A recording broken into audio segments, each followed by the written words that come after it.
High বন্ধুরা, সবেমাত্র office থেকে ফিরলাম। এসেই দেখি আমার বাড়ির সামনেই, আমার পাশেই থাকে একজন দাদা দাঁড়িয়ে আছে। বললো, বৈশাখী চলো, আমার বাড়িতে সাপ ঢুকেছে। দেখুন এই যে সাপ। তো বাড়িতে যাই হোক, ওরা বিকেল থেকে খুব আতঙ্কে ছিল। তো আমি গিয়ে অনেক কষ্টে আলমারিগুলো, বড় বড় সব আলমারি ছিল, সেগুলো সরানোর ব্যবস্থা করে তারপরে যাই হোক দেখুন সাপটা ধরেছি। এটা হচ্ছে লাউডাঙ্গা সাপ।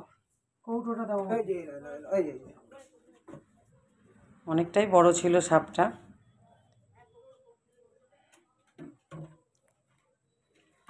যাই হোক সাপটাকে ধরে তারপর একটা কৌটে ভরে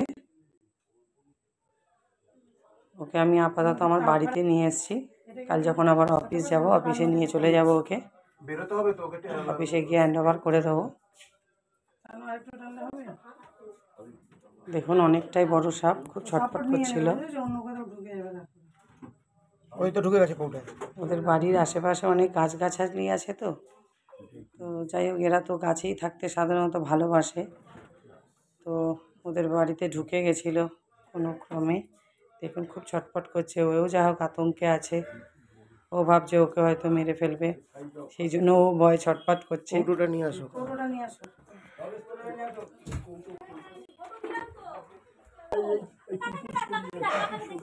ওকে কৌটে ভরে তারপর কৌটোটার মুখটা আমি আবার একটু সেফটি পিন দিয়ে একটু করে দিলাম, ফুটো করে দিলাম,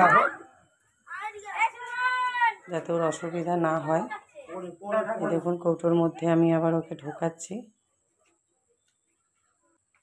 অনেকটাই বড় সাপ দেখুন।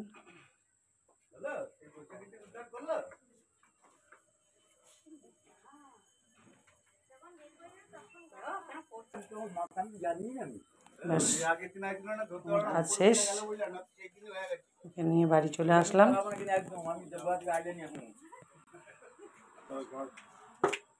এই যে ফুটো করছি, মুখটাকে ফুটো করে দিচ্ছি যাতে ওর